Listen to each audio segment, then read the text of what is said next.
All right, here we are. It is Friday, March 8th, and it is time for us to do the word for you today. And today's scripture passage is from Philippians chapter 2, verses 3 and 4, if you want to look those up. But here's what they say. It says this: "Do nothing out of selfish ambition or vain conceit. Rather, in humility, value others above yourself, not looking to your own interest, but each of you to the interest of others." I'm going to give you a name of a guy. His name was Tom Knapp. Tom Knapp is a person you've never heard of. You see, Tom never won a race during his entire high school track career. Tom had a special part in his track team. He was called a pusher, not the kind some people think of, but his job was to set the pace for the rest of his team members.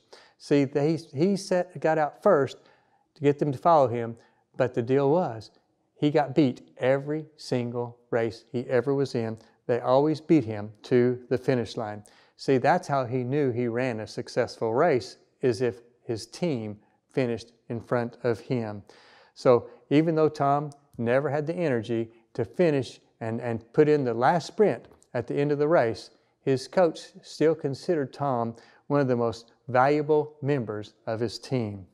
See, in a similar way, the New Testament here tells us that if we run our race of faith properly, then we're running with the success of others in mind. See, we do nothing from selfish ambition, but in humility, we count others more significant than ourselves. So we are to be humble before others, not even thinking about ourselves or what place we come in. It's about being lowliness of mind. It's thinking less about ourselves. See, it's an encouragement. If the encouragement works right and we're example to others and they flourish as others flourish in their Christian walk, then we should rejoice. See, we celebrate when others come in front of us in their Christian faith because we've pushed them closer to Christ. And that's our gold medal. I had a lot of gold medals when I ran track. None of them were for anything like this. None of them were for running my race so that the others could come in front of me. But that's the Christian walk. See, every single year, I've seen it over and over again, every single year there's this select number of football superstars who think they aren't being properly appreciated by the team's owners. And they're dissatisfied with their salaries, even though obviously they're going to make more in 1 year, far more than I would ever make in my entire lifetime. But their discontentment is based on comparison. You see, they consider themselves the best at their position, and therefore they think they should receive the largest salary. Well, again, I've seen this over and over again. And what happens is the entire team suffers because one person thinks they deserve more. You see, as it turns out, when the very best players on the team, when they put the needs of the team and the needs of the other players before themselves, well, now they set the example. Now the entire team prospers. Now the individual players are encouraged. I heard a story about a visitor. He came to a lighthouse and he said to the lighthouse keeper, he said, "Aren't you afraid to live here with the storms and the high winds constantly lashing and beating against the walls and the concrete, the rock surrounding you?" And he said, "Oh, we have to be more concerned about those out on the sea. We think only of having our lamps burning brightly and keeping the reflectors clear so that those in greater danger may be saved." And that's something that we are to do the same. Our lamps burn brighter when we're thinking more about those other believers around us and helping them in their Christian walk so that others might be saved. Paul tells us here that we need to act contrary to our basic human nature, not looking out for ourselves, but acting in the interest of others. See, Paul calls on us to act out of true humility, caring more about other believers than I do myself, putting their wants, their needs ahead of my own.